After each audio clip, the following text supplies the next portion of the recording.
Worcester, Gov. Charlie Baker came under attack at his own party convention, with his primary opponent accusing him of siding with Democrats and taking credit for President Trump's economic successes.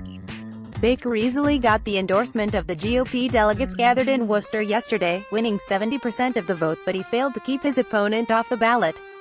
Springfield Minister Scott D.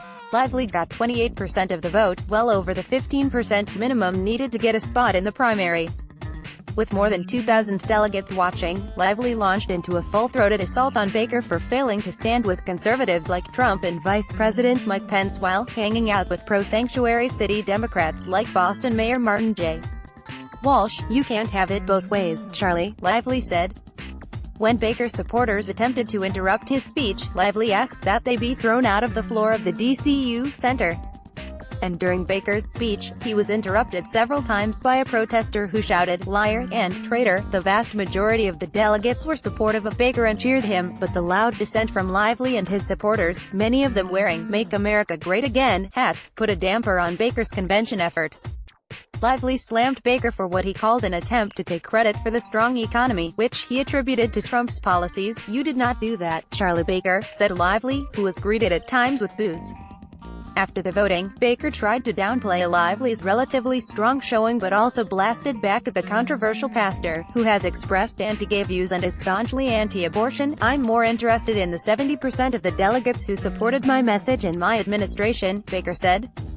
"There's no place and no point in public life, in any life, for a lot of the things Scott Lively says and believes." Okay. Baker also refused to answer repeated questions about whether he would debate Lively. "Monday I go back to my job as governor," he said. During his speech, Baker tacked to the right, attacking Democrats for opposing the death penalty for cop killers, mandatory minimum sentences for fentanyl dealers, and making legal residency a requirement for getting a driver's license. "Our opponents want to make Massachusetts a sanctuary state. We don't," Baker said. "We believe state prison officials should be able to work with federal immigration officials to remove dangerous criminals who are here illegally. Our opponents don't." Baker stayed far away from national politics in his speech, never mentioning the name of President Trump. But there was a small but vocal minority of delegates who clearly weren't happy with Baker and his past criticism of Trump. "If push comes to shove, I will vote for him, Baker, but I just have to shake my head," said Louis Maldonado, a delegate from Orange.